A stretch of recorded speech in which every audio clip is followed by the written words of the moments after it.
Hello everyone, welcome to our channel. இன்றைக்கி நம்ம சேனலில் பூஜை அறையில் கடைப்பிடிக்க வேண்டிய சில முக்கியமான விஷயங்களை தான் பார்க்க போகிறோம்.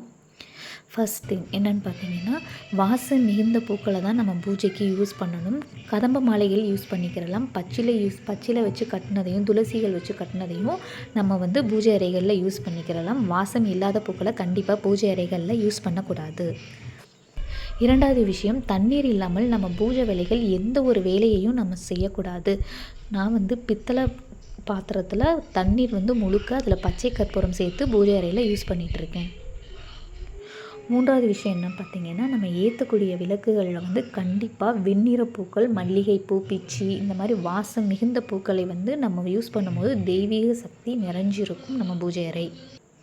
நான்காவது விஷயம் என்னென்னு பார்த்தீங்கன்னா, கண்ணாடி இல்லாமல் கண்டிப்பாக நம்ம பூஜை அறை இருக்கக்கூடாது. ஒரு சின்ன துண்டு கண்ணாடியாவது நம்மளுடைய பூஜை அறையில் இருக்கணும். ஆறாவது விஷயம் என்னென்னு பார்த்தீங்கன்னா, கண்ணாடி வளையல் தெய்வீக சக்தி பெற்றது, மகாலட்சுமிக்கு உகந்ததுனால கண்டிப்பாக கண்ணாடி வளையல் இருக்கணும்.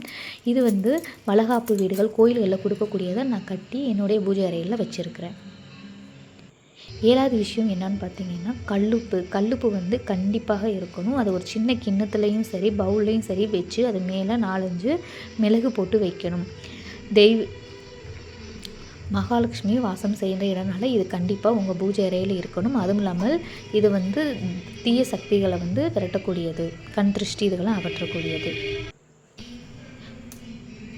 வலம்புரி சங்கு நம்ம வச்சுருக்கிறது ஏதாவது ஒரு சின்ன கிண்ணம் அதில் வச்சு தான் வைக்கணும். அதில் பச்சரிசி போட்டு வைக்கணும்.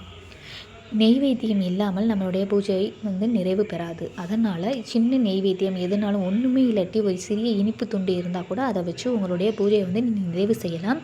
நான் 2 முழு நெல்லிக்காய் இன்றைய பூஜையில் நான் யூஸ் பண்ணியிருந்தேன். இது மகாலட்சுமிக்கு ரொம்ப இஷ்டமான கனின்றதுனால இந்த பூஜையில் நான் நெல்லிக்காய் யூஸ் பண்ணியிருந்தேன். இந்த மாதிரி தெய்வீக சக்திகள் நிறைஞ்சு நம்ம ஒவ்வொரு விஷயம் பார்த்து பண்ணுறப்போ நம்மளுக்கு ரொம்பவே ஒரு பாசிட்டிவான வைப்ரேஷன் கிடைக்கும். அதே மாதிரி தூபம்ன்றது ரொம்ப முக்கியமான ஒன்று.